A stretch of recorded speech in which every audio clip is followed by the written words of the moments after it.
एक बादशाह महल की छत पर टहलने चला गया।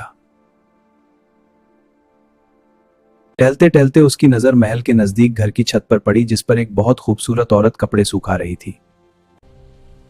किसकी बीवी है ये?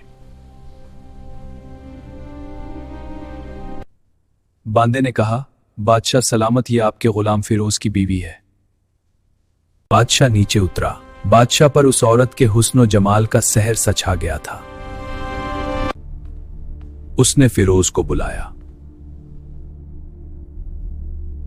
फिरोज, हमारा एक काम है। हमारा ये खत फला मुल्क के बादशाह को दे आओ और उसका जवाब भी ले आना। सफर का सामान तैयार किया, सबको लेके मुझे रनीचा। उधर फिरोज जैसे ही नजरों से ओझल हुआ, बादशाह चुपके से फिरोज के घर पहुंचा और आहिस्ता से दरवाजा खटखटाया। कौन है? मैं बादशाह हूं, तुम्हारे शोहर का मालिक।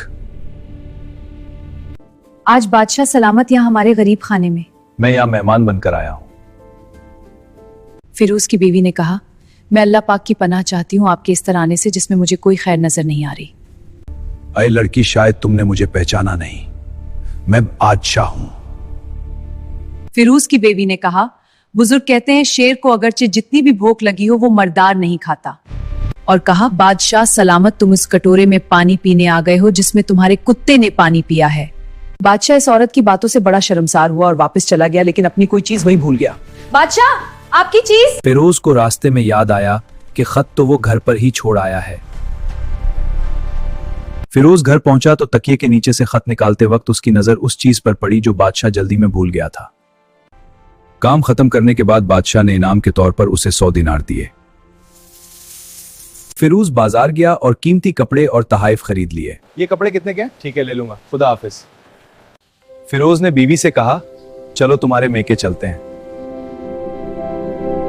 बीवी के भाई काजी के पास गए और शिकायत पेश की। हम एक शिकायत लेकर आए हैं। ये बादशाह हमारी बहन के साथ ज्यादती कर रहा है। उन्होंने कहा, हमने एक सरसब्ज बाग उस शख्स के हवाले किया था, लेकिन उसने बाग उजाड़ दिया। फिरोज, बाग की क्या हालत है?